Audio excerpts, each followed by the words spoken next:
vagus nerve stimulation kits. So we have a lot of ground to cover. If you have any questions of any kind, please hold them to the end. So we're going to do about an hour of instruction here, and then we're going to do about 30 minutes at the end of question and answer. You can type your questions in the chat box if you'd like, and I will get to them then. Please do make sure your microphones are muted because this is being recorded. And you guys will have access to this tomorrow. So tomorrow, look for an email from the Dolphin Neurostim folks, and they will give you a link so you can watch this video over as many times as you want. You'll also get an invitation to join the Facebook forum for people who use the Dolphin Neurostim. I highly recommend that. That is a great resource. There's a lot of people on there who are practitioners and patients who use this device. So I do recommend signing up for that. They're not going to bombard you guys with emails and stuff all the time. All right. So with the Dolphin Neurostim, starting at the tip here, we have a biocompatible alloy tip. You will notice that if you push on it, it is spring-loaded. So it'll retract back into the tip of this a little bit. That's done so that you won't poke holes in your skin. This is also attached to a spring inside, and there's a conductive medium in there. So I do recommend that when you clean these devices, you use alcohol pads and just swab the ends of the Dolphin Neurostim off and wipe them down. Please don't pour liquids in here because it can actually interfere with the conductivity of the device and can cause corrosion. So please do just clean the outside of the device. All right. Moving up from there, there's a black button right here. The device is off. You will notice if I push that button, absolutely nothing happens, and nothing will happen until I turn the device on. So next we have a little roller switch. This roller switch does several things. This is going to serve as your battery check. It's going to turn the device on, and it's also going to act as an intensity control. So if I turn this on, when I flip it over, there should be a green light right here, and you'll see that there isn't. So if I grab a Dolphin Neurostim that has a good battery, you'll see a green light. So this one has a bad battery because that green light isn't on. This one has a good battery. So every time you turn on a Dolphin Neurostim, you want to look for this green light. If you don't see this green light, it's time to change your batteries. So while we're on the topic of batteries, let's go ahead and change a battery so you guys can see how it's done. So if you look at the back of the Dolphin Neurostim, you will see a couple of little screw holes at either end of the device. Please do not use those to take this device apart. Those are for manufacturing purposes. If you take this device apart, you will void your warranty and pieces will fall out everywhere, and you'll have to send it to us, and we're going to have to put it back together for you. So to change the batteries, there is a battery compartment right here. And you need either a coin or a pocket knife or a screwdriver. So I'm going to use a little flathead screwdriver here. I'm just going to pop this little access panel open. And inside you will see there is a standard 9-volt battery. The easiest way to get these out is to turn the device up, give it a little tap, and your battery should come right out. Now, there are 3 batteries that we recommend for this device. They are, in no particular order, Energizers, Duracells, and Panasonic batteries. So there are a lot of other batteries out there on the market. The problem you're going to run into is that if you look inside this device, you'll notice there is no little pad with wires that you normally get on a 9-volt battery device, because those are pieces that typically break off and really become problematic for people. So we eliminated that and just built a battery compartment. The problem we found out after we designed the compartment is that not all 9-volt batteries are the same size. So if you go and buy batteries that aren't Duracell, Panasonic, or Energizers, you may end up with a battery that's too short. If you get a battery that's too short, it's going to rattle around in here, and you're going to get intermittent contacts, and you're going to end up not being able to do a very good treatment. If you get a battery that's too long, you can actually break the plastic post off in here. That's part of the manufacturing process. And again, that probably wouldn't do great things for your warranty. So the other thing to remember about 9-volt batteries is it never pays to buy cheap 9-volt batteries. If you buy cheap 9-volt batteries, they have an annoying habit of either A, coming with not enough voltage, or B, they will dump all their voltage at once and they can damage the insides of your sensitive medical equipment. So Energizers, Panasonics, and Duracels. Anything else, you're kind of taking your chances. All right. So I'm going to take a standard 9-volt battery. You'll see there is a diagram in here that shows you how to put it in. So we're going to put that in the device.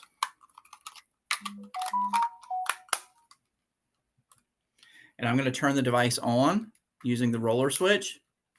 Oh, helps if I put the battery in the correct way. All right, turn the device on, and you will see there is a nice green light there, which lets me know that I've got a good battery. So at this point, I can go ahead and move forward with my treatments. So I'm going to put the battery cover back on. This cover is a really tight fit. So you're going to feel like you're going to break this thing. It's going to be a hard snap when you close it. I promise you it's not going to break. It's just meant to hold that battery in there nice and snug. All right. So once you turn the device on, you can actually adjust the intensity of the device while you're doing a treatment. So you're going to end up holding the device like this with your thumb on the metal plate on the back.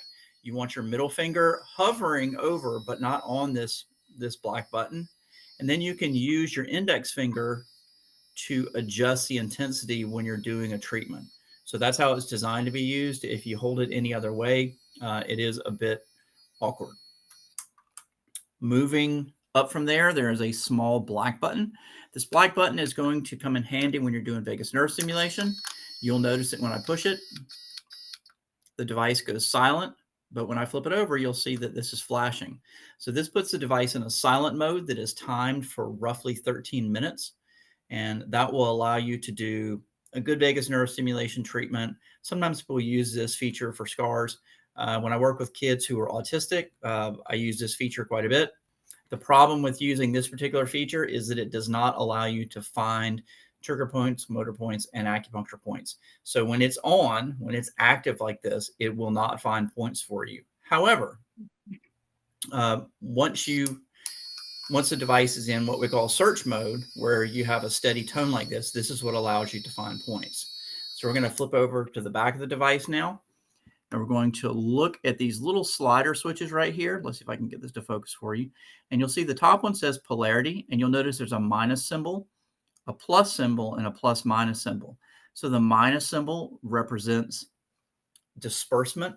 So if you're trying to bring something down, if you have a condition that's excessive, like a muscle that's too tight, or a condition that is excessive, like an asthma attack or a seizure or an allergy attack or nerve entrapment, all those are conditions that are excessive, and you're going to want to bring those down. So you would use a negative polarity. The positive polarity on this device is used much less frequently, but this will be used for things like Bell's palsy, where you have some drooping in the face. It will also be used for conditions in acupuncture that are considered to be deficient. So that would be like your kidney energy are kind of shot out and you don't have any energy. So you would use positive to boost your kidney energy. And then we have another position on the slider switch here that is a plus minus symbol, and that's a biphasic current. And that's going to come in handy when you guys start doing scars. That's a really important part of doing scars. Now below that, you will see there is another little slider switch that says skin type, and you will see that it says dry, normal, and wet. So that's going to come in handy when you're actually finding points of this device. So you're going to want to pick the consistency of your patient's skin. This device does find acupuncture points, myofascial trigger points, and motor points, but it does that by measuring the conductivity of your skin. So if your skin is very dry, you want a much more sensitive ohm meter. And if you want this device to be less sensitive, for somebody who has very sweaty skin, you would slide it over to the wet position. And you can take a standard electrician's ohm meter from the hardware store and actually use it to find acupuncture points, but this has a very accurate one built into it. You'll notice there are no dials on here that you have to read. It's tied into a tone. So I'll demonstrate that in a minute for you. The other feature on here is the metal plate that's right here. So this metal plate is a very important thing to keep your mind on, because you need to touch this metal plate at all times when you're doing a treatment. If you don't touch this metal plate, you are not doing a treatment. You're simply doing acupressure. Electricity has to go into the person and it has to come back out and back into this device to complete the circuit. So if you don't complete the circuit, you're not really doing a treatment other than the pressure of the tip of the device. So at that point, you might as well be using a pencil or something like that. All right, so we need to talk about how to hold this device now. So I recommend putting your thumb on the metal plate like this, resting the device in your hand like you would, a pencil. And then you want your middle finger to kind of hover over this black button. You're not going to push this black button until you're ready to do a treatment. So I'll demonstrate that. So I've turned the Dolphin Neurostim on. I've looked to see that I have a good green light here. And I'm going to look for an acupuncture point here, and I'll go over these in a minute for you. Let me turn this around so you can see it. And you'll notice I'm touching the metal plate. As I pull this across the skin, when I get on top of an acupuncture point, you will notice two things. The pitch of the device is very high, and also the light goes out. So those are the two things you're going to look for. You're going to listen for a really high pitch, and you're going to watch for that light to go out. Those are your two indicators that you're over a treatment point. And it is quite accurate if you start lining it up with acupuncture charts. It does take a day or two of practice to kind of get yourself used to it. But most people, I teach workshops on this all the time. We do weekend workshops I was just up at Shepherd Center up in Atlanta. I'm going down to Tampa to an HCA hospital and training their therapy departments. After a day or so of using these devices, people really don't have a hard time finding points. So it'll be pretty quick for you guys. Okay, so to find some acupuncture points, and before we do that, I do need to mention something. In each of the books that come with the device, whether it's the vagus nerve book or the natural health book, all of the protocols, so I'm going to pick one out in here. I'm going to pick out protocol on neck pain. If you look beside each of the diagrams, each of the points is numbered. It's going to have a couple of initials and a number, and you'll see that there is either a minus or a plus next to each of the points. So that actually corresponds to the polarity of the Dolphin Neurostim. So in all of the treatments you're going to be doing, you actually have a guide that tells you what polarity to choose. So you don't have to make that decision on your own. It's mostly all in this book, but you will see some of it in the vagus nerve recovery book as well. So using that as a starting point, we're going to look at this neck pain protocol, and we're going to find two of these points so you can see how it's done. The first one is a point called SI3. That stands for small intestine. So in the world of acupuncture, you have a series of energy lines that run through your body. They're called meridians. Each of them is named after an organ system. Half are male, which is yang, and half are yin, which is female. And the male organs are going to be on the male meridians are going to be on the hard parts of your body, like the sides of your arms, your hips, and your back. The female meridian lines are going to be on the soft parts of your body, so insides of your arms, insides of your legs, and the front of your body. The male organs are ones that realistically you can live without: your gallbladder, small intestines, large intestines, stomach, bladder. They're things that tend to be hollow and they fill up and empty, and you can live without them. The female organs are ones that are vital for life. So that's going to be your heart and your lungs and your kidney and your liver. Those are the things that if you take them out right now, you're probably going to die. So each of the meridians is named after an organ, and each of the points along each meridian has a number to it. They each have names in Chinese medicine that translate into things like the meeting of three rivers and stuff like that, but we just number them. So we're going to look for this point right here, small intestine 3. Small intestine 3 is a great acupuncture point. It is quite useful for anybody who has a back or a neck injury. It is great for stiff necks. It is great for spinal cord injuries. And I actually also use it when I work with people who have concussions. So to find that point, we're going to start between our index finger and our middle finger. We're going to follow this line down. I believe for the palm readers, this is the heart line, and it comes to the edge of the palm right here. So that if I make a light fist, you'll notice there is a lip of skin right there. So I'm going to draw that on my hand so you can see it a little better. So there's the line. So if I close my fist and go to the very end of there, my point is going to be right in here. So we're going to find it. So I'm going to put my thumb on the metal plate. I'm going to turn the Dolphin Neurostim on, make sure I got a green light. My skin is a little dry today, so I'm going to put it on the dry setting. I was cleaning some stuff with bleach earlier, so my hands are a little dry. And I'm going to gently pull this across the skin, and I'm going to turn this so you can watch the light. And you'll notice I'm still touching the metal plate. So right there is my acupuncture point. If I move off of it, you'll see that there's nothing. And as I get onto the point, get a really high pitch. So those are your two indicators. For this point, it is kind of up against the bone, and you want to come in at about a 45-degree angle. And it is quite useful for stiff neck. Spasmodic torticollis, actually. We did a workshop for All Children's Hospital down in Tampa a number of years ago, and they were using this on babies for wry neck. Okay, let's see. The next acupuncture point that we're going to find on this neck pain protocol is this one right here. It's a very familiar acupuncture point to a lot of people. It's called large intestine 4. That is called the Great Eliminator. It is known as Hoku. So the mistake most people make when they find that point is to look at it in the loose part of the skin right here. It is actually up in the meat. So if you take your hand and you make a squeeze your thumb against your index finger, you'll notice it makes a small mountain right here. On the top of that mountain is going to be our acupuncture point. So I'm going to mark that with a red marker here. We'll see how close my point location is. So here's the point that I've picked.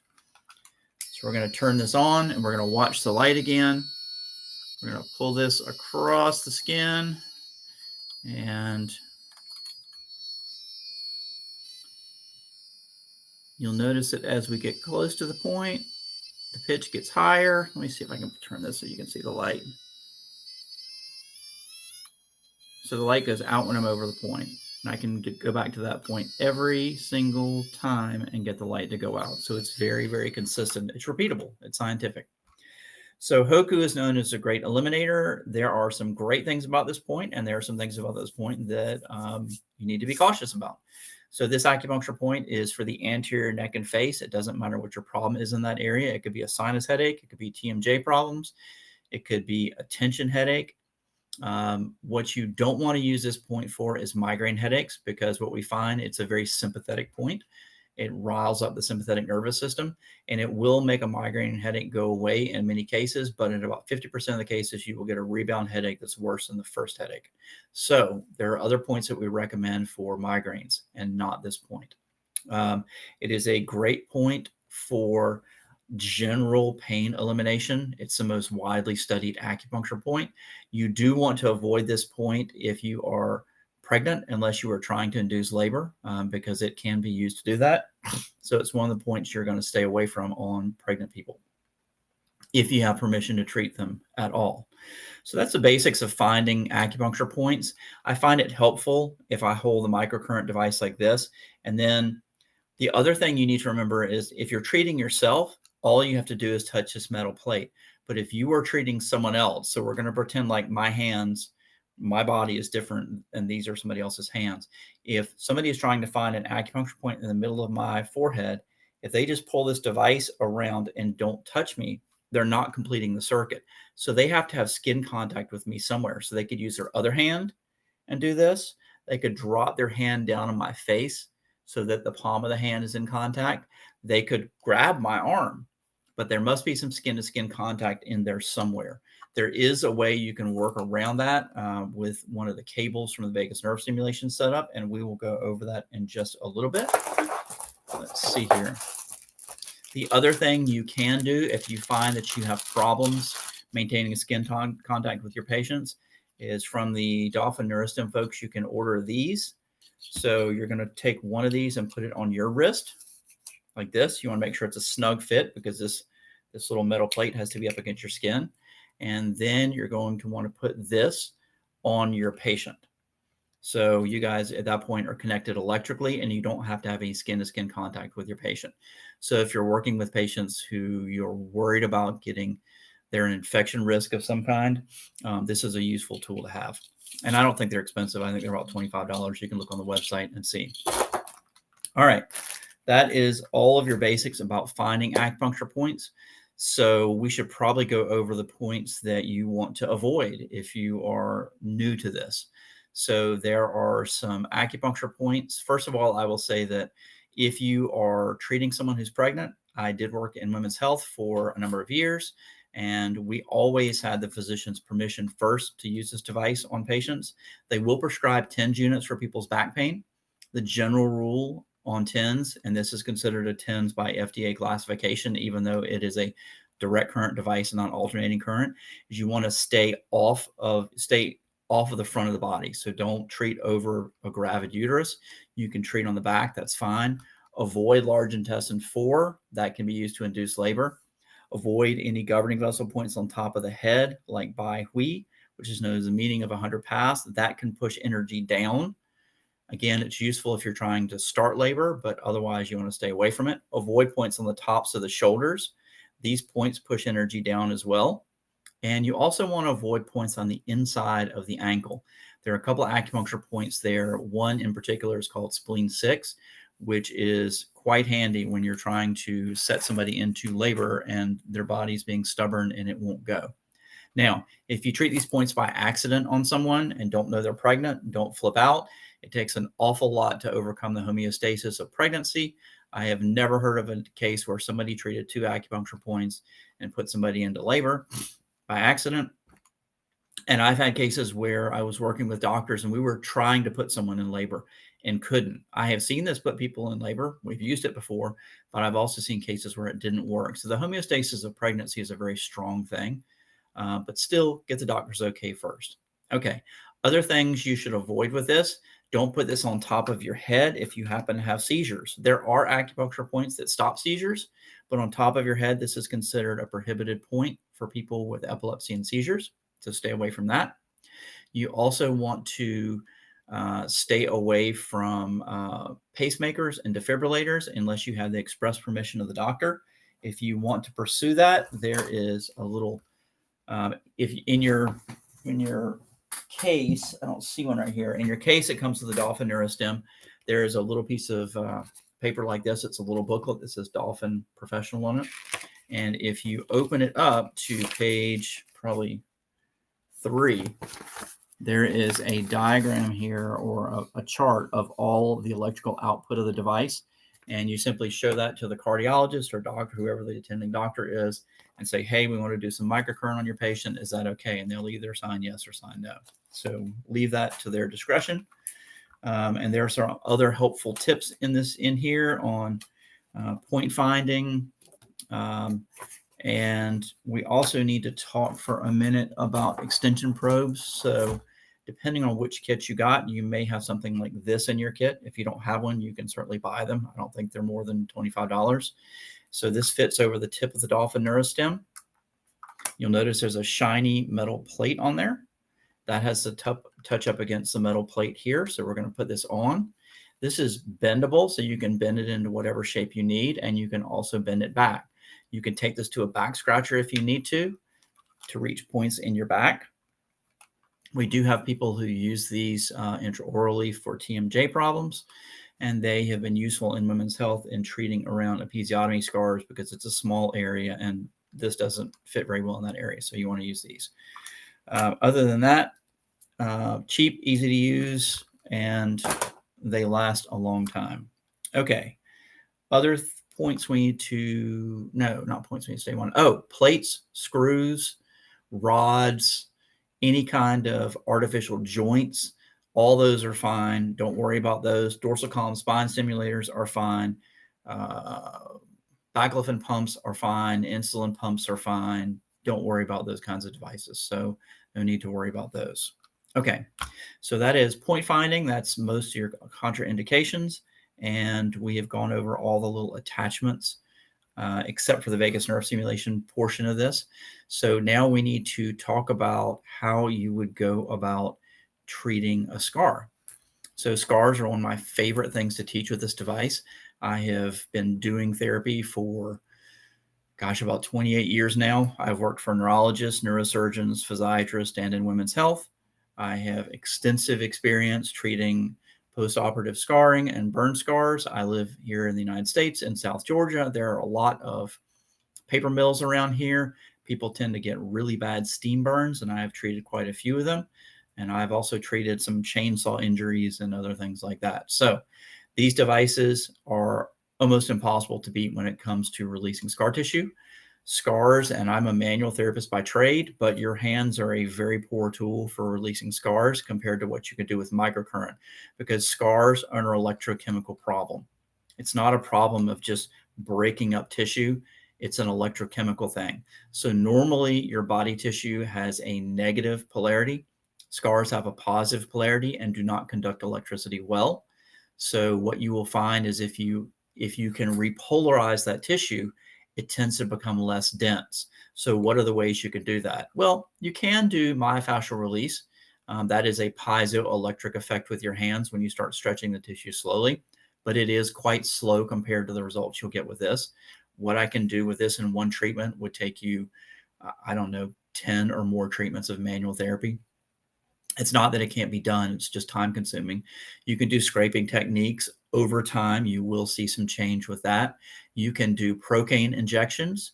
So that's called neural therapy, where you run a needle down through the scar and inject procaine as you draw the needle back.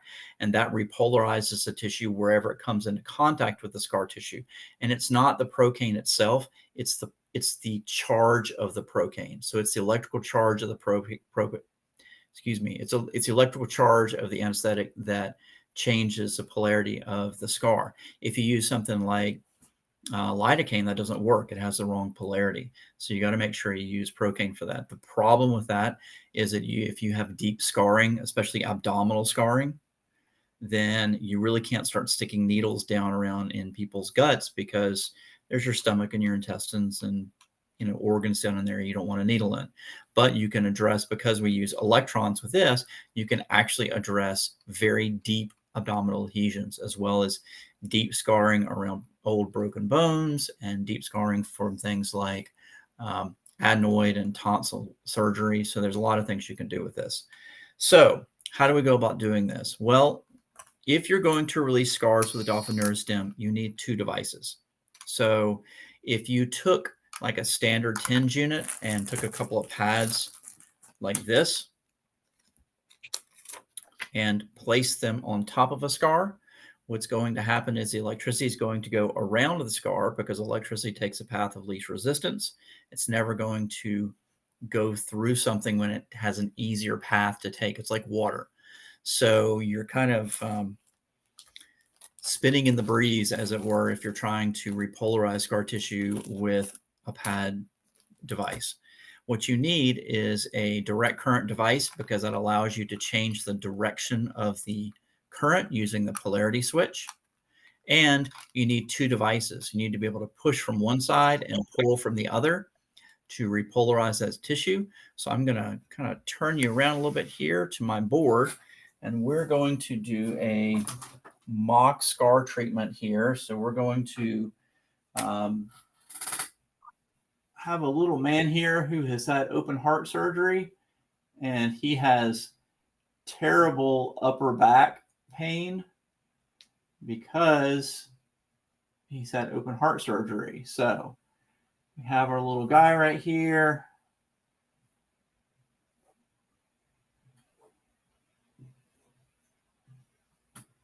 And they have split him open and cut his sternum open with a Black & Decker power saw. So he's got this scar right here. And because of that, he's having a lot of pain up in here. I've actually treated quite a few of these, and they do tend to get a lot of posterior neck pain. And I will throw on top of that any scarring between here and here on your body. Those are the worst scars. Those are the ones that tend to cause a lot of low back pain and neck problems. I've seen C-section scars cause immense amounts of cervical pain, like cervical neck pain, as well as low back pain. So anytime you see a patient who has any abdominal scarring, I don't care if they have little holes poked in them and they suck their gallbladder out through a tube, that is still a chance to have abdominal adhesions, and the chances are high. If you have had one abdominal surgery, you have an 80 to 85% chance of getting abdominal adhesions. If you have two abdominal surgeries, it goes to 100%. It doesn't matter if they cut you open, scope you, it doesn't matter what they do. Your body will start laying down scar tissue very rapidly, and it tends to go beyond the boundaries of the initial incision itself, attach itself to organs, it can attach itself to your ribs or your psoas muscles. You can run into all kinds of problems with that. So I do recommend treating all abdominal scarring. But we're going to go back to our unhappy man here who has this nice open heart surgery scar, and we need to give this man some relief. So to do that, we need 2 Dolphin Neurostims. We're going to set one of these devices on the negative polarity right here. And we're going to set the other one on the biphasic current. So on the negative polarity, electrons are going to come out of the tip of the device. On the biphasic current, they're going to alternate from the tip to the pad here, depending. So that allows us to pull electrons across this scar and pick them up and throw them back across. So this has nothing to do with acupuncture. This has everything to do with flooding this tissue with electrons, and as many as we can within the framework of the device that we have. So so we're going to go on either side of the scar right here, and we're going to use our 2 devices. We are going to put one on the negative polarity, as I said. The other is going to go on the biphasic setting, and we are going to start either at the top or the bottom of the scar. Doesn't really matter. And you're going to go not on the scar itself because that's not really conductive yet. So what you want to do is go on either side of the scar, and you're going to hold the Dolphin Neurostims down. You're going to hold the button down for a count of 10 beeps. So you're not looking for an acupuncture point. You're not looking for the light to go out. You are not looking for the pitch of the device to go up like it normally would when you're finding points, because this is non-conductive tissue. What we're trying to do is force as many electrons through here as we can. So we're going to count 10 beeps. We're going to go down about 1/4 of an inch, count 10 more. And we're just going to keep doing that all the way down through the length of the scar. Then when we get to the bottom of the scar, I prefer to switch the devices in my hands. So I'm changing the polarity up a little bit. And I'm going to work back up through this exact same pattern that I did before. Again, counting 10 beeps each time. So that's 2 passes so far. And we're going to add a 3rd pass here. So we're going to start back at the top and count 10 beeps all the way down. So throughout the course of this, what we're doing is we're playing ping pong with electrons back and forth here. So as long as we throw these electrons back and forth through the scar, it will electrically repolarize, and it does not take long. So here's what we know from doing diagnostic ultrasounds. We know that if you properly do a scar treatment, you will get on average a 24% reduction in the density of the scar. Sometimes it is much more than that. And whatever change you make in the scar is permanent. So I could do a treatment today and do a treatment in 6 months and not have lost any ground. Or I could do a treatment today and a treatment in 3 days and another treatment next week, and it accumulates over time. The only way you're going to get a reversal of this is if you go and re-damage the tissue somehow and it has to heal again. Then you might get more scar tissue. So once you've repolarized that tissue, like that's a done deal. So figure on like maybe 5 treatments for the average scar to properly release it if you're going with 20 to 24% reduction in the density of the scar. If you are going for aesthetics, if you have scars that are dipped in, it will pop them out. If you have scars that are raised up, it will flatten them out, and they will even change the color of scars. Now, I don't do much for the aesthetics of scars. It's not really what I'm looking for. I'm looking for pain relief in patients. And so I'm not going to spend 10 treatments trying to change the way the scar looks. I just want my patient to have pain relief. So what are the reasons that we would actually treat a scar? Well, there's actually a number of reasons. The first reason you would treat a scar is because it's painful. Scars can be painful for years and years and years. I had a patient the other day. She actually was referred in for back pain. And when she got in here and we started talking, she said, I asked her about laying on her stomach. She said, well, it's very difficult for me because I had breast cancer and I had a mastectomy and reconstruction, and I have just a part of my scar on the outside here that is so incredibly painful that I can't really lay on it. Well, I mean, that's one of those things that could definitely affect her back pain because it affects the position she can be in. So we decided to treat that. And she had been in pain for about 7 or 8 years. She'd gone to the doctor about it. He said, well, I mean, we'll shoot a little bit of steroid into it, see what happens. Well, nothing happened. And then they said, well, we can revise the scar. We can do a surgery and cut it out and stitch it back up and go from there. She didn't really want to do that. So in one treatment, all of her pain was gone, and it took less than 10 minutes to do. So this is a very, very fast modality. It almost always gives you really nice outcomes. My expectation is that if I have someone who comes in with a painful scar, the first time I treat them, I should be able to get about a 50% reduction in the density of the scar, and not the density, a 50% reduction in the overall level of pain the patient is experiencing. So scars can be painful. Scars can restrict range of motion. So you could have a neck scar from surgery, like at the front of your neck, that restricts your ability to turn your head. Or you could have scars that affect things from a distance. So we've actually seen some cases of people who've had things like a hip replacement surgery who can't lift their shoulder up afterwards. And it's not because the hip replacement somehow dramatically affected the shoulder, is that your body has this covering over it called fascia. So you've got bone, and then on top of the bone, you've got muscle. Between the muscle and the skin, you've got this connective tissue called fascia. It's like a body stocking. So if you have a scar down on your hip, and it's kind of like pulling down on your shirt, if you pull on that body stocking, you will have restricted range of motion. But once you release it, your range of motion goes back to where it should be. So always look at more distal scars from where people have any kind of dysfunction, and you will oftentimes find that the pull that it creates in the fascial system will limit the range of motion. All right, so that's the basics of doing this. Other reasons we want to treat scars, you'll see people who have a lot of swelling after surgeries, knee surgeries, hip surgeries, arm surgeries, whatever. Again, the scar tissue can affect the return flow of lymph, so it affects lymphatics. So if you're a lymphatic therapist, definitely treat scars with this. And if you are someone who is dealing with a lot of swelling in an area, this is a really good tool for reducing the swelling. So when you use microcurrent that is in this waveform, frequency, and an amperage range, what you get are the following things. You get a 400% increase in ATP production, which is adenosine triphosphate. That's the mitochondrial fuel. So it dramatically ramps up healing. You will also get an increase in protein synthesis and cellular membrane transport.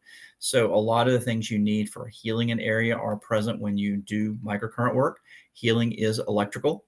If you want to delve into that a little more, you can read a book by Robert Becker called The Body Electric. It's all about healing with electricity and a lot of scientific experiments they did back in the 1980s on healing with electricity, which is where a lot of the stimulation technology has come from. So other reasons you might want to treat a scar, scars interfere with your energy from an acupuncture perspective. So if you have a scar that crosses a meridian, it's considered to block the flow of energy. So if your background is in acupuncture, you can use this device to release scars before you do your needling, and it will change the Chinese pulse dramatically because all those scars are going to block energy. So you really want to pay attention to treating those scars before you go do your needling, because those scars are always going to be a blockage to energy. And also scars can wind up your sympathetic nervous system and actually contribute to sympathetic arousal and overall strain on your system. So how does that happen? Well, scars don't conduct electricity well, but they have a higher resting charge in the surrounding tissue. So normal body tissue has a resting charge of about 80 millivolts. Scars can have a resting charge of up around 1.6 volts. So it's considerably more voltage. Your sympathetic nervous system covers about 90% of your body or more. So you've got all these sympathetic nerve fibers near your skin. And if you have a scar that is harboring excessive amounts of electricity, like 1.6 volts, it hyperstimulates those local sympathetic nerve fibers, not a lot, but a little bit 24 hours a day, 7 days a week. And it will actually wind up sympathetic arousal. Like how much can it wind it up? I've seen a number of cases over the years where people started having anxiety attacks anywhere between 6 to 8 months after they had surgery. And when we went back and treated the scars from the surgery, the anxiety evaporated. So the wind up you get from electrically from those scars can really affect how wound up somebody's sympathetic nervous system is and how much anxiety they have. I've seen a couple people go from having daily anxiety attacks to nothing in one treatment. So it can be a very powerful tool for that. Okay, so we've done 10 beeps, 10 beeps all the way up, 10 beeps all the way down. So we've made 3 passes. We've bounced electrons back and forth through this scar. Well, now at this point, we actually have some flow of electricity back and forth through the scar tissue. So now we want to work actually up and down the scar. So to do that, we're going to take the Dolphin Neurostims, and this is what it looks like in practice. So I got to make sure I got green lights here. I'm going to put my hands on either end of this, put the devices down, and count 10 beats. Then come in. And so now I'm actually on top of the scar tissue itself. I didn't start out on top of the scar tissue because it wasn't really conductive at that point, but now we've got some flow of electrons across it. So we know that what we do here will actually get through the scar tissue to some degree. So I'm going to work to either end of the scar.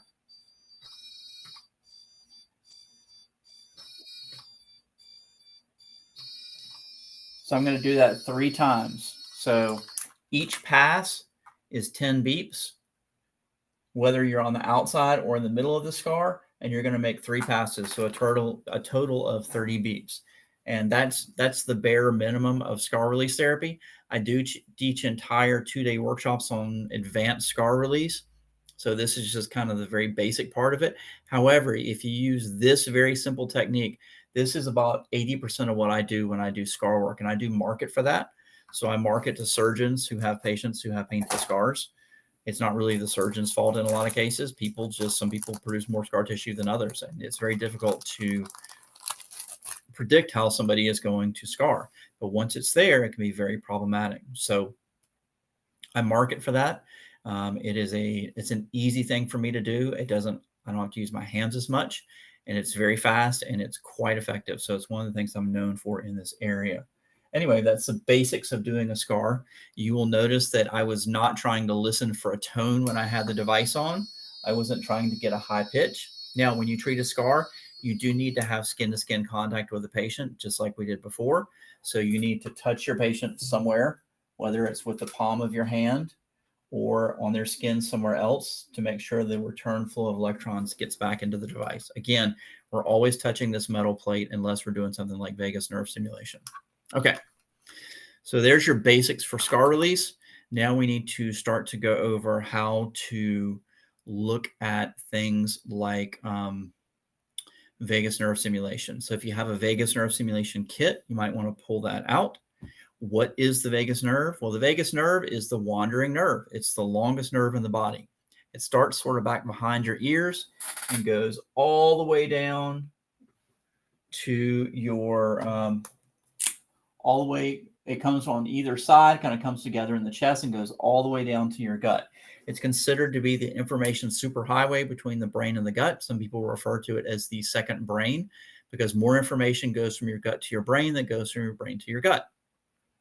And we know now that the vagus nerve is highly involved in a lot of different things like Parkinson's disease. It was research even back in the 70s. If you remove somebody's vagus nerve, they will never, ever, ever get Parkinson's disease, ever. So it's impossible. So it is tied into some neurodegenerative things. So it's really important to know how to go about treating the vagus nerve since it's so involved in so many neurological conditions, including winding you up or calming you down. The vagus nerve will determine whether or not you will be the catalyst for you recovering after workouts or fighting off disease or fighting off illness. So how do we measure how the vagus nerve affects the body? Well, we look at some different measurements. So you do an EKG and we look at things like heart rate variability, HRV. You will see it in the literature. If you've never looked up heart rate variability, is a really interesting thing. The military does tons of research on it. High-level elite athletes use a lot of training that relies on heart rate variability. It gives you an idea of how robust your sympathetic and parasympathetic nervous systems are. The higher your heart rate variability is, the healthier you are. The lower that number is, the more likely you are to get injured or die. So that's why when they do a stress test on somebody who's going into the hospital, they look at those numbers to determine whether or not you're a surgical candidate. If the number is nice and high and stable and your body can respond to stressors, great, you can go ahead and have your hip replacement. But if they do a stress test and they find that your heart rate variability is low and doesn't change at all, so it's not the number of heartbeats you have, it's the variation in time between each of the beats. So you could have 1 beat, 2 beats, 3 beats, and then a pause, and then a 4th beat. That's high variability. If you had 1, 2, 3, 4, that's low variability because the time between each of the beats is the same. So the lower that number is, the less your body's able to react to stressors. So if you have a very low number, they might actually tell you that you can't have surgery right now because they're afraid that if they put you to sleep, you might not wake back up. All right, so the vagus nerve can be used to either wind your system up or bring it down. It is a great tool for recovery. The other things you can look at, there are a number of different measures. The other measure that people often look at is called high frequency vagal tone, HFF, and that gives you an idea of how good your parasympathetic nervous system is. So you can use the Dolphin Neurostim as a neuromodulator. So this will make changes. If you use this on a regular basis, this will make positive changes to your sympathetic nervous system and to your recovery. How effective is it? Well, I can tell you that when I had COVID and my oxygen saturation dropped from a fairly miserable 90% to 80%, and I felt like I needed to go to the hospital, I did vagus nerve stimulation for a couple of hours, and actually my oxygen saturation came up by 10 points. So it brought me back up to about 90. So it is a very effective tool for making changes in the body. And during COVID, this device with the vagus nerve stimulation kit did actually have approval in Canada for acute respiratory distress and for long haul COVID. So how do we set up the vagus nerve stimulation device? We need a Dolphin Neurostim. We need a black cable that looks like this. So this is in your kit. It has a male connector on one end. Let's see if I can show you guys. Male connector there. And it has a cup on the other end with a shiny piece of metal inside of it. You're going to put this over the end of the Dolphin Neurostim. And what I can do is I can actually turn this on and see that I've got a green light. And now if I'm touching this metal plate and I touch this to my skin, you can see the light go out. So I've got a good connection there. So I know that I've got a good connection. You need a white cable like this. This comes in the bag with your electrodes. You will notice that one end is a male connector. The other end looks like a female connector, but if you look in the end of it, it is also a male connector. It's just shrouded. So this is for hospital use. They want a shrouded end pointed towards the patient so you don't poke the patient. You also need some triangular electrodes, not triangular, rectangular electrodes that look like this. So you have a whole pack of those. And you also have some small oval electrodes that look like this. Now, a word of advice on these oval electrodes. We have to have these specially cut to fit this device. So they are much more expensive than just these normal rectangular electrodes. So it behooves you to preserve these as long as possible. These are never going to touch a patient's skin. They're only going to touch this metal plate. So what you want to do every single time is you want to take an alcohol wipe and carefully clean this metal plate off, because if there is any body oil on that plate from your skin, it will interfere with the hydrogel and the adhesive, and you're going to run through a lot of these. But if this is good and clean, once you put this electrode on, it's going to stick. So I have a dedicated device at home that I use for my kids and myself to do vagus nerve stimulation. I've had the same pad on here for, I don't know, 6 months or more. So you can take these off and put them back on. Again, make sure you clean it between uses. Make sure it's good and dry.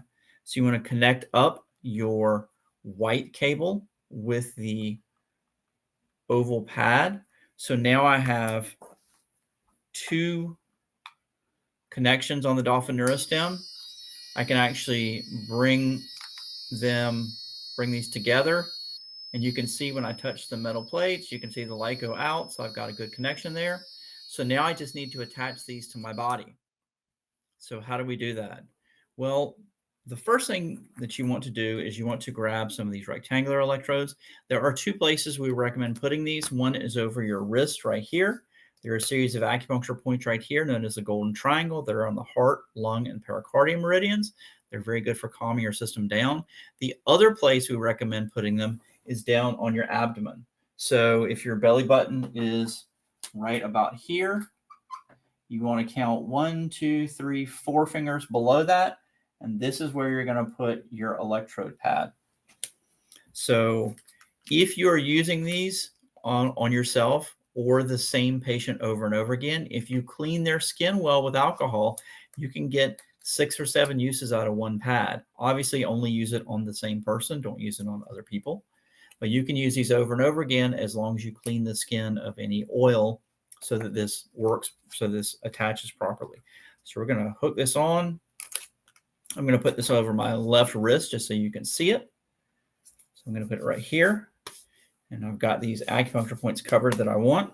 Now, I need to get some ear clips. So you have a bag that has some ear clips in it that look like this. So there's some black ones that have a little metal plate on them like this. These are highly conductive. However, you'll notice this is very flat. And when we are trying to connect around the ear, so the best way to access the vagus nerve is to get around the ear. We know from a recent MRI study that there are 2 places in the ear that have the highest concentration of nerve endings for the vagus nerve. So one is on the inside of the tragus. So this little flappy thing right here, like if you ever just kind of push and block your ear with that little flap of skin, this is called the tragus. On the inside of the tragus, so right in here, is a highly concentrated area of vagus nerve stimulation, vagus nerve endings. The other place is on the upper concha of the ear. And so if you come from the little flappy thing, the tragus, back, it's this hollow right here. So this is the upper concha of the ear right here. Now, you'll notice that this little electrode doesn't fit very well on the tragus. It tends to pull off a lot. You have the odd person who has a larger tragus that this fits on a little better. The other clips, ear clips that you have, we have these specially designed. You will notice that they have a dome on them. So this is conductive rubber. This is rubber that's infused with carbon to make it conductive. However, I recommend moistening both of these if you're going to use them, but you absolutely have to moisten this one if you're going to get decent conductivity. So you can use alcohol. You can simply wipe it with an alcohol wipe and stick it straight on. That's fine.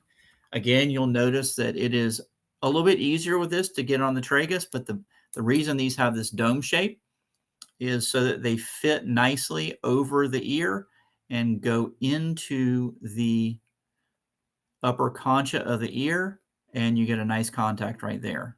So in practice, it looks something like this. You're going to find a little flappy thing on your ear right here. You're going to go back, and you're going to connect it right there. And this needs to connect to the black cable. So you'll notice that the wires on the electrodes are white. They connect to the white cable. The wires on the ear clips are both black, and they connect to the black cable. If you are looking for something to keep around that is conductive, let's see if I have any here that I can show you.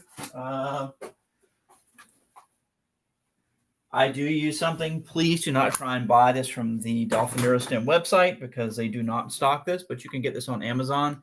This is called 1020.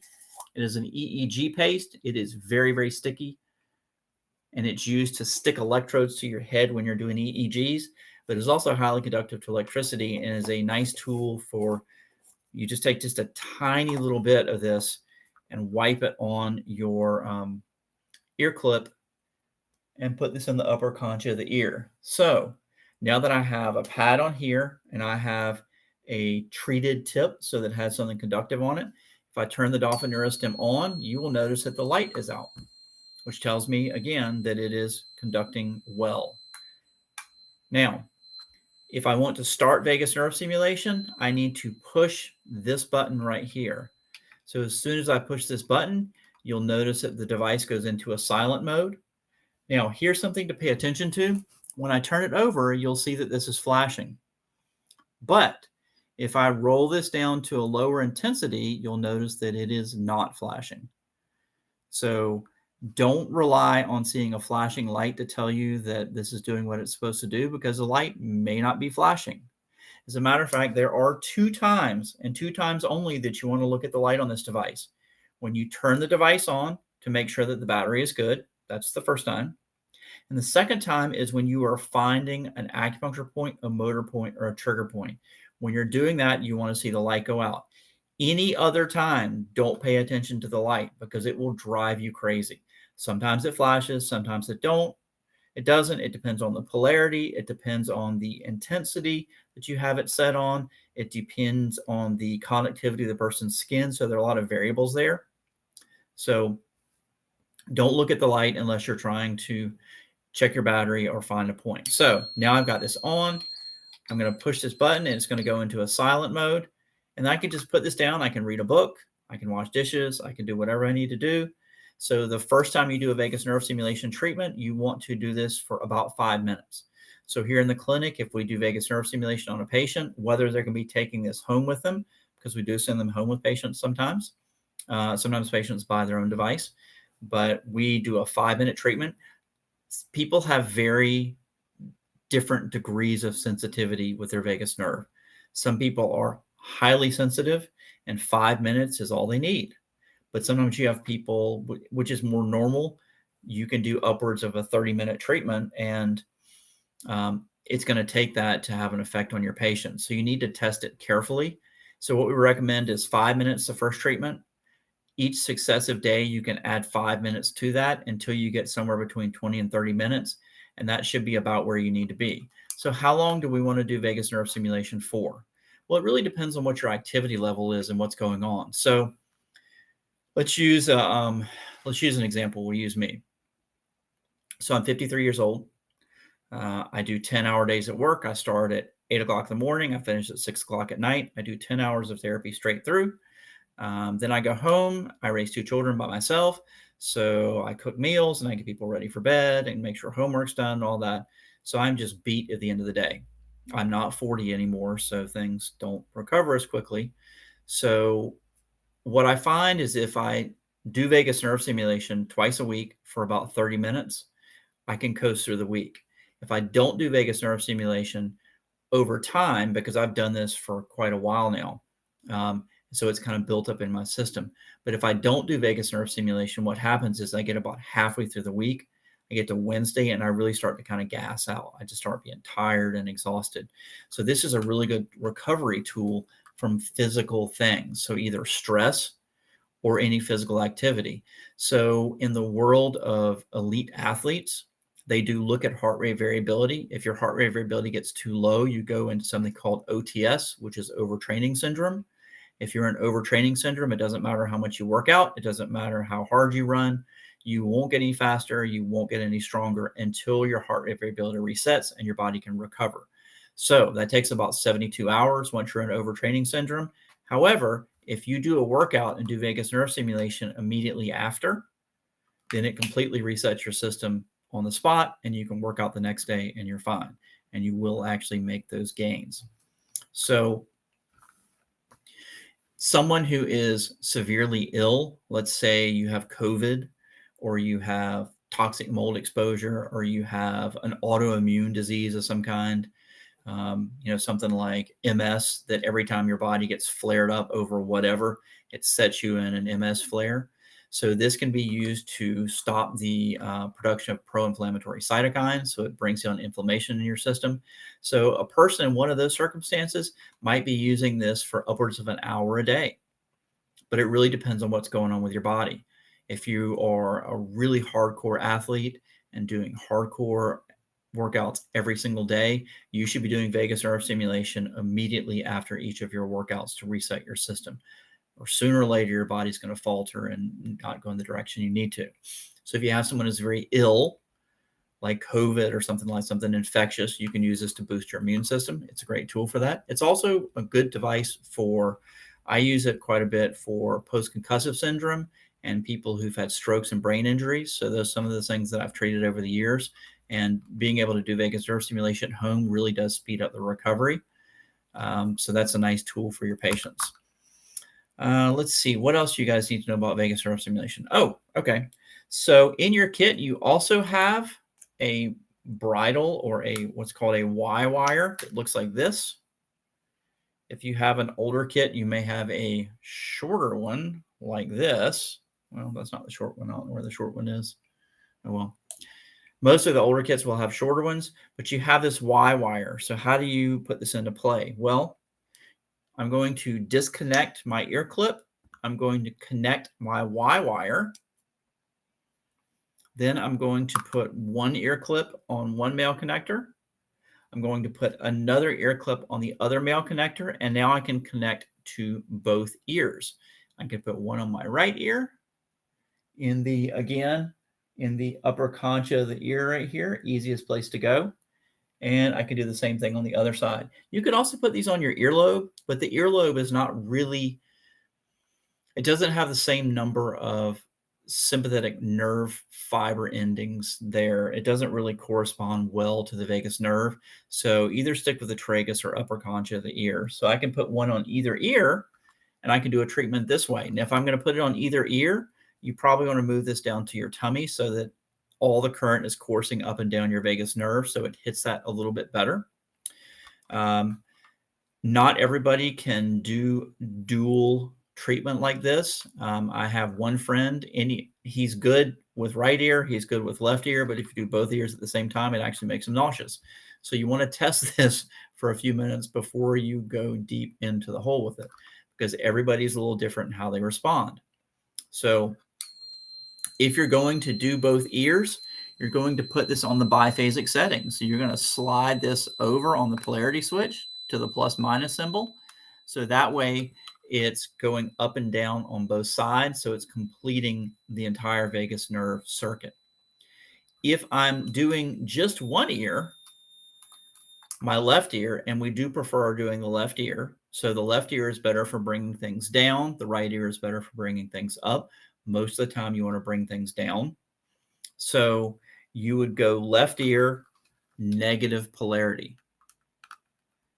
But if you have a situation where somebody is really kind of down, for example, they've done, let's say you did 30 minutes of vagus nerve stimulation and it's first thing in the morning and now you feel a little bit sleepy and you have an entire day of work behind you, you can switch this over to the right ear, put this on the positive setting, and do a 5-minute treatment on the right ear, and that'll bring things back up a bit to keep you from falling in the hole of feeling like you need to take a nap. Okay. I believe that is all the attachments for the vagus nerve stimulation device. It is a great tool. My children do this whenever they get sick. I use it several times a week to maintain my health and fitness, and it certainly kept me out of the hospital when I had COVID. It brought me from 80% oxygen saturation up to 90% in a matter of about 2 hours, which even to this day, I'm amazed how well that worked. So we are at about 8:35. So we're going to take a look at the questions that are in the chat box here. I'm going to answer some of those. And then if you guys have questions you want to ask, we can go over that as well. Is there a way to get me on large view? Ooh, I'm just seeing that. Actually, yeah, if you click on my picture and then you go to the top right, there is a little box and you can put pin. You can put a pin in it and then you can see me full time. Oh, there we go. It's in there. Thanks for some reason. Okay. Well, we have a lot of comments about trying to get this thing set up right. All right. How does the current affect the practitioner when treating another person? You are part of the circuit at that point. Right. Yes, you actually are part of the circuit. So you do have a small amount of current that runs through you. What I can tell you is it actually acts as a neuromodulator to your system and it tones your system. So the funny thing is I used to have terrible allergies. When I started doing vagus nerve stimulation on other people, my allergies got markedly better because it actually acted as a neuromodulator for my system. So as you're treating other people, this boosts your immune system and reduces inflammation and that kind of thing. Not quite to the same degree as vagus nerve stimulation would, but it has a positive effect on your system. It actually disperses excessive electrons as well. Do you need to do the point on the affected or injured side of the body? The best answer for that is always treat both sides of the body. There are 2 reasons for that. One is for balance. The other reason you want to treat both sides of the body is because Most of the people in this chat are not acupuncturists. And if you try to treat the point twice, you double your chances of hitting it once. So trying for it twice doubles your chances you're going to get a positive outcome in the end, and it doesn't take long to go on both sides. However, there are some cases where you would treat contralateral to the problem. So for example, if I have somebody with a frozen shoulder, the frozen shoulder points, one of them is on the opposite foot.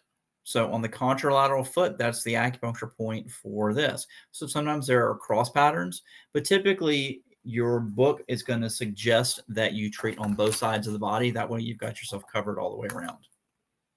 Does the age of the scar affect treatment outcome, e.g. scars that are 20 years old? Actually, the older the scar is, generally the easier it is to treat, because whatever changes, so scars go through a process of tissue change over the first few years. But after that, they kind of stabilize. So when you get an older scar, like it's pretty well set in how it's going to be. So the older scars typically release even faster than some of the younger scars do. I have treated scars that were more than 60 years old, and they responded quite well. I had a physical therapist in one of my workshops in Santa Fe, New Mexico. Her physical therapy license number was a double-digit number. She'd been a physical therapist before, long before I was born.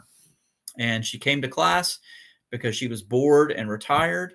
And we started talking about scars. And when you looked at her, she was actually sort of hunched over like this. And what she was doing is she was keeping her shirt kind of away from her skin. Well, when she pulled up her shirt to show us her scar, it looked like there was a hole about this big around on her right side, just below her rib cage, right about here. And there was a similar hole on her back. So something went in through both sides. It looked for all the world like a gunshot. But when she was 7 years old, she actually fell on a garden stake. It went through her back, through her liver, and came out through the front. And she actually lived through it. But ever since then, she had this terrible pain in the scar. And for all of her life, she had to kind of hunch over because it was so painful. So we had, not me, but one of the students in the class treated her scar. Never treated a scar before. And after he was done, she was 100% pain free. You could touch the scar, you could poke it, she could sit up straight, you could rub cloth across it. It was fine. So it actually works very well. Now, if it's a fresh injury, so let's talk about something like a knee replacement. Well, that's an open wound. Don't stick this in open wounds. That's actually another contraindication. So we're going to call this Joe's rule of pencils. Don't stick this thing anywhere you wouldn't stick a pencil. Don't shove it way up your nose. Don't jam it down in your ear. Don't stick it in your eyes. You get the general picture. Don't stick it in open wounds. So you can treat around an open wound, and it will actually speed up the healing process significantly because healing is electrical. And using the right waveform and frequency of electricity will dramatically speed that up. So if you have like a total knee replacement, a lot of times there's a dressing over it. But if you get on either side of the dressing, like we did with this scar up here, and just bounce electrons back and forth with 2 Dolphin Neurostims, you will see that it heals up much faster and with less scarring than is normal. All right.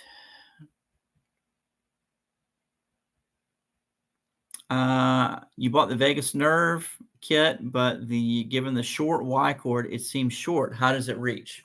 Well, okay, so you have to attach the Y wire. That has to attach to this black cable. So you have a cable that runs to your Dolphin Neurostim and has a male end. So you connect the Y wire to that, and then it's fine. You can get to anywhere you need to because you've got this much cable. So you should be good. Let's see here. Would you use the right ear regularly for people stuck in a hypo-arousal or dorsal vagal shutdown? I would start with the right ear no matter what is going on with the patient. It seems to do a better job of just keeping things working a little more normally. I might do the left ear for a little while, and then after a couple of treatments, I might add 5 minutes of the right ear just to see how that affected the patient. And then after that, I might move to doing sort of a biphasic treatment to see how that worked. If somebody has Afib, can this be used? So we had some testing done with these devices, and the exact words of the researcher, and there's actually I think there might be a letter in here. Let's see if it's in here. There used to be a safety report in here.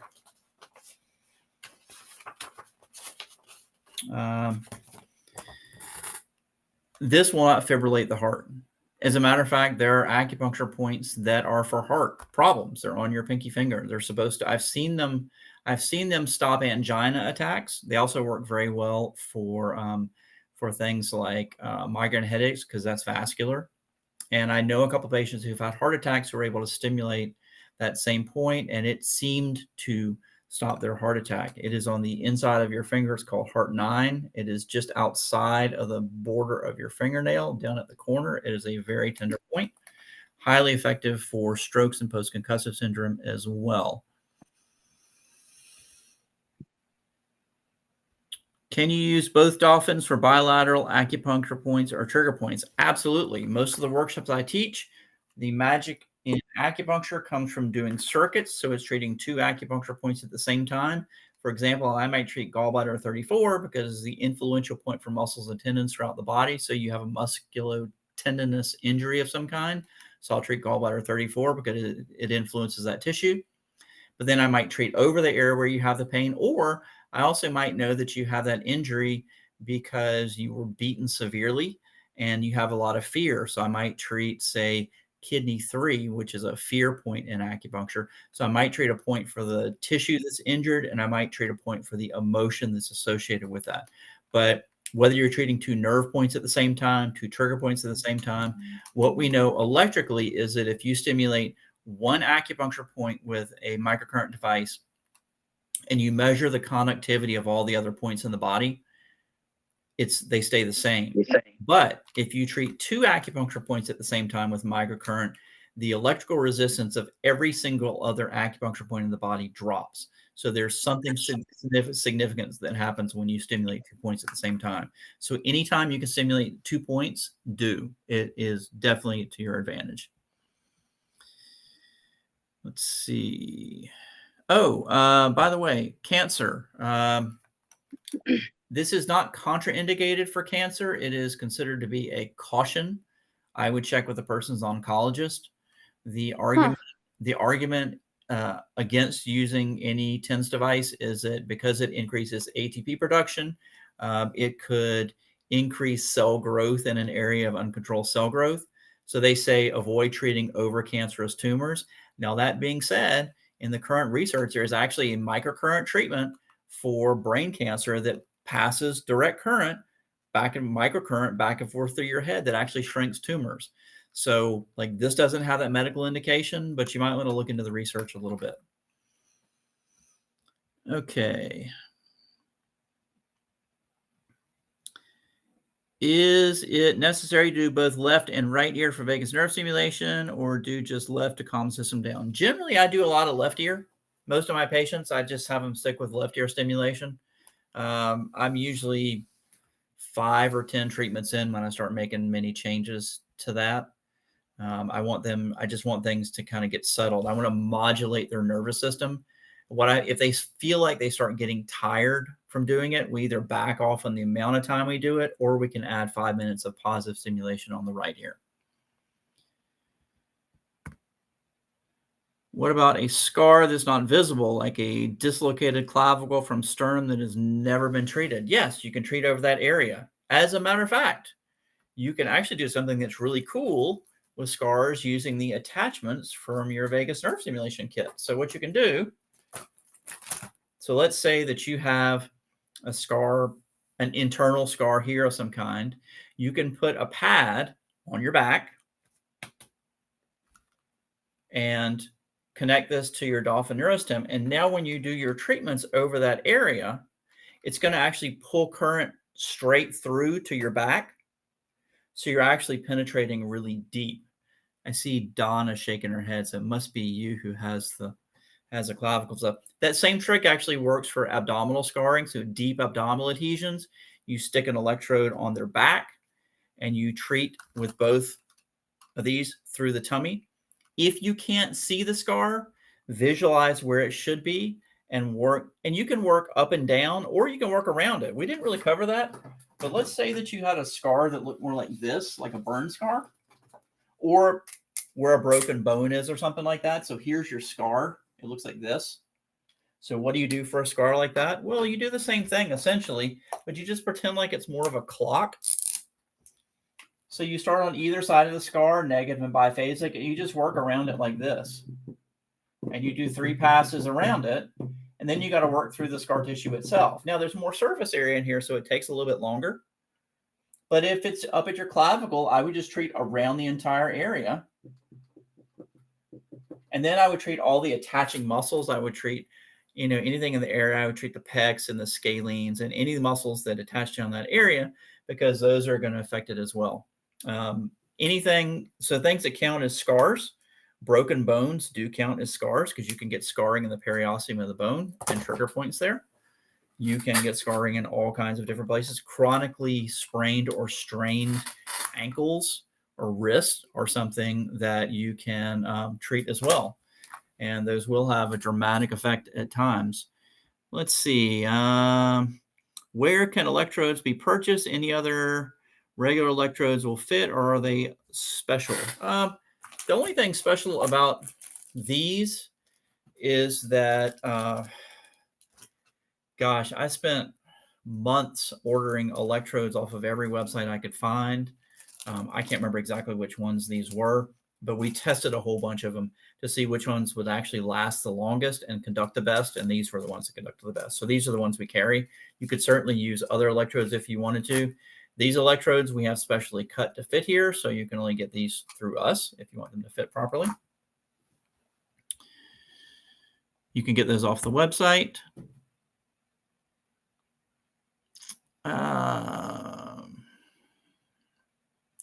Somebody has a TIA. Can you do a treatment? Yes, you can definitely do a treatment. That is not a problem.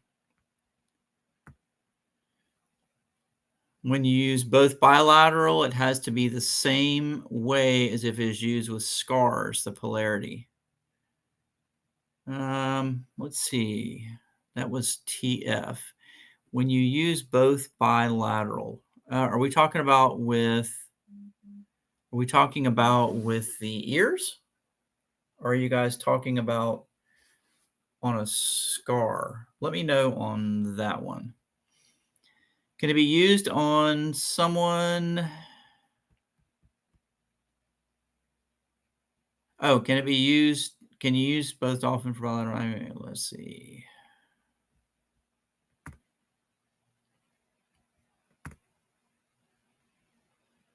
Can it be used on someone with ports, wires, pins, and plates? Yes, to all those. Those are all fine. Thanks for mentioning the ankles. Oh, you're hypermobile. Okay. Now, if you're hypermobile, who's that? Donna, who's hypermobile? Okay, here's the thing, Donna. You're different. So you get to be the special one tonight. So here's how you're different. You're hypermobile. You don't want things to be loose because everything is already loose. So when I do back treatments on people who are hypermobile, I typically put these devices on the positive setting when I'm doing back treatments, because it helps tension things up a little bit so your muscles don't have to work quite so hard. Now, if you're treating a scar, still negative and biphasic like everybody else. And if you're treating for emotional problems, again, negative. But if you are specifically treating your back or your neck or an area that is damaged because it's hypermobile, I would use the positive polarity and see how that does for you. Most people who have Ehlers-Danlos will find that using positive is more useful. Okay, what do we got here?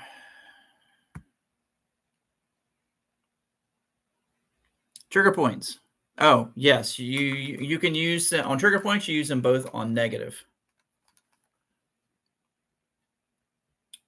Things to help epilepsy, also herniated bulging discs. Well, those are two different ends of the spectrum. So there are a series of acupuncture points that are used for epilepsy. The parasympathetic calming points are really good for that. I find this to be quite useful. If you want to stop a seizure, there's a point on the bottom of the foot called kidney 1. I have seen it used in one of my classes. I had to have my assistant actually treat somebody at the back of the room who was having a seizure, pull the guy's shoe off, stuck it on kidney 1, which is the bottom of the foot, and the guy's seizure stopped almost instantly. And we had one of our instructors who was on a plane. She was on a flight, and there was a kid sitting across the aisle from her who was an unaccompanied minor who started having seizures, and she was able to pull his shoe off and stop the kid's seizure, which meant that the plane didn't have to be diverted because the parents weren't there. They didn't have to divert the plane to some other city where the kid would have been stuck. They were able to continue to go on to their destination, and they actually gave our instructor a voucher for a free flight because she rendered medical care, and they didn't have to veer off and go somewhere else. And if you contact the main office, there are protocols for epilepsy that you can get. We just don't have them in the literature that's here. We've got literally hundreds of other protocols. So this is just kind of a compendium of the most used ones that most people have. But we do entire workshops on concussion and head injury, and we do auricular acupuncture courses on all the ear points. We do points on back pain and neck pain. So you can get those online. There is an online format. Sometimes you can watch a live feed of one of our workshops, or you can come attend a workshop. I do recommend, if you're a therapist, coming and taking one of our workshops. It is a 2-day course. It is highly informative. It gives you a lot of really good practice. And on top of that, you get treated. And most of you guys treat everybody else, but nobody ever treats you. Let's see what else we got here.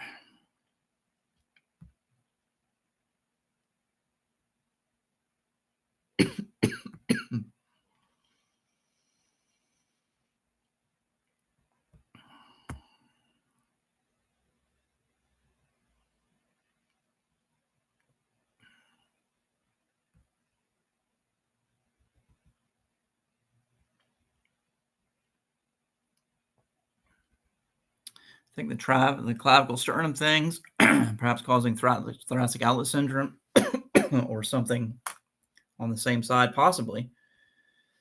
If you've had severe whiplash, you probably want to treat the anterior stuff. If you get severe whiplash, you tend to get hit from the back. Your head goes like this first, and then it slaps forward. So you get tearing in here that doesn't get treated. So you need to get, in manual therapy, we push the windpipe aside and we go back on the longus capitis, the longus colli muscle. So I would treat all that. I would avoid treating over the carotid artery just because the pressure, it's not the electricity, but the pressure can make people pass out. So don't poke around over somebody's carotid arteries. There's another contraindication for you. If you have thoracic outlet symptoms, your scalene muscles or the entrapper muscles, definitely treat the scalene muscles. Is there advanced scar treatment class available online? I think they do have some of the scar stuff online. You can look and see. I may have even taught it. I don't like to look at myself on film, so I avoid that. I get too critical. How to avoid any mistake in the application. Make sure you got a good battery. Make sure you're touching the metal plate. Make sure you have skin-to-skin contact with your patient. Move slowly and carefully. If you move this thing quickly across the skin, you're never going to find an acupuncture point. So you want to move in very slow concentric circles. You want to pay attention to the sensitivity on here. If you have somebody who has very dry skin and you have this on the wet setting, you are never going to find a point. The dry setting is the most sensitive, so pay attention to that. Mistakes in application. Occasionally, you're not going to cause anybody any serious harm. Your body either gets better or it generally doesn't get better when you use microcurrent. However, you might aggravate somebody's discomfort. So let's say you have a shoulder that's painful and you think, hey, this is a condition of excess, and you treat it on negative and it feels a little worse afterwards. You simply put it on the positive setting and treat the same points over again because you've got the right points. You just have chosen the wrong polarity. What are the things we need to make sure is delivering the microcurrent? What are the things we need to make sure are delivering the microcurrent? You just need to make sure you're touching your patient. You have a thumb on here, and this is touching the patient's skin, and you are properly delivering the microcurrent. Do I happen to know if there's another live class for the concussion? I can't attend the one in March. We only do that class a couple of times a year. There may be one. I can't remember them. We may be doing one in either DeLand, Florida, or Jacksonville. We also teach them up in Toronto periodically. Or if you happen to work with a hospital, or you can get a group of people together, if you have, I think it's 12 people, we'll fly out and do a workshop for you right there. We just need a space to do it in. We've kind of gotten out of renting hotel space to do these things because you tend to have a lot of church groups that meet in hotels and other meetings that interfere with class. So we try to hold them in clinics. So if you have a clinic and you'd like to host a workshop, you can actually attend the course for free.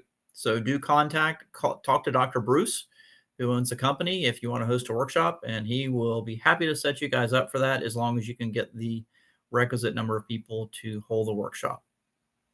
All right, guys, we are almost at 9 o'clock. I do have to go home and put my children in bed. I will take one or two more questions here. Is the vagus nerve stimulation... in the vagus nerve stimulation booklet, it discusses vagus nerve stimulation for things such as POTS and dysautonomia.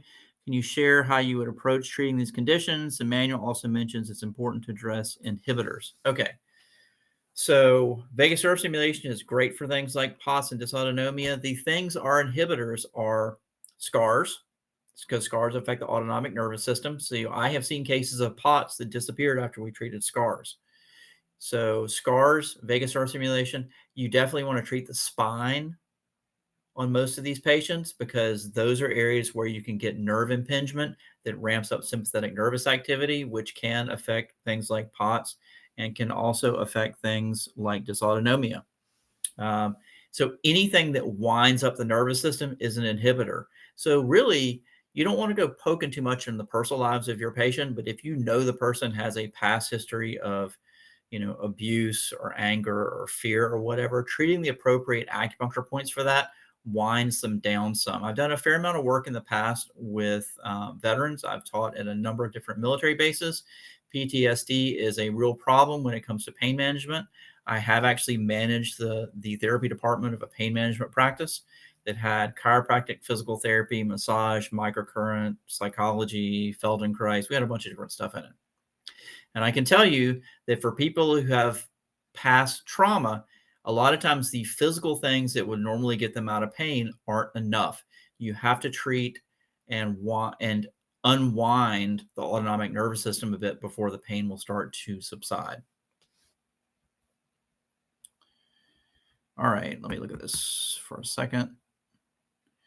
I know there's a SCAR class online. I'm signed up for it, but I'm a busy caregiver for a family member and can't make the Jacksonville live one.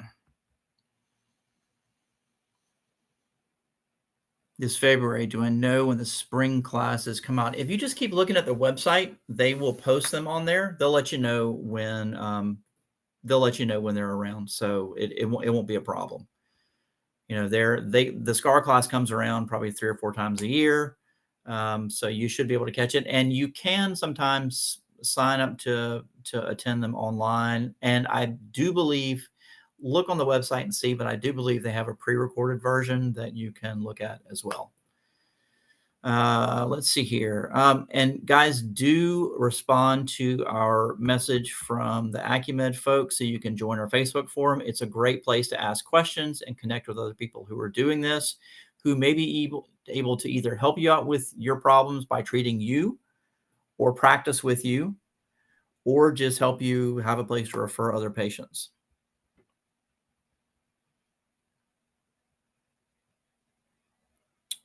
Herniated and bulging disc. Yeah, I've treated tons of herniated and bulging discs. You got to do a lot of back treatment. You also need to release the psoas muscles. You want to use stomach 45 on the toes. That's the best point. It's better than any manual therapy you'll ever seen for releasing psoas muscles. It's so incredibly fast. It's not even funny. Can nerve impingement feel like out of the socket? It depends. I had some disc issues in my neck, and it honestly felt like my shoulder was going to blow off my body. That's what And I'm not only that, experiencing. I can't figure out, I can't wrap my head around it enough to explain. You know, so things, sorry to. do you have pain back here as well? No, I don't have the pain back there, but I've been really busy and couldn't deal with it, right? And so then when I went, the guy had asked me, I literally couldn't lift my shoulder past here. He worked on me some, then I got busy. I'm taking care of my dad. Okay, so can you go like this? I can go like that. But then it starts to hurt up here if I do a certain motion. But that I was always able to go up. Can you reach your bra strap, like behind your back? No, when I have to tilt my body forward, but no, I can't do Okay, that. okay, No, so I can't. you probably have some subscapularis issues. You need the shoulder protocol. That's what I would use. Okay. Which you want to use gallbladder 41 on the opposite foot, stomach 35 on the same side, which is near the knee. And there's another point called stomach 38, which is a huge pain in the ass to find. But if you find it, it is quite helpful. And then you want to just treat around the entire shoulder as much as you can. Use the positive polarity. Shoulders get to, even on people who don't have Ehlers-Danlos, tend to have deficient shoulders. So treat a lot of positive around there. And if you find that makes it better, keep doing it. If you find that treating those points makes it feel a little worse, just switch to the negative polarity and you should be good. Okay. All right, guys, I have got to run. Thank you so Have much a for great coming night. out.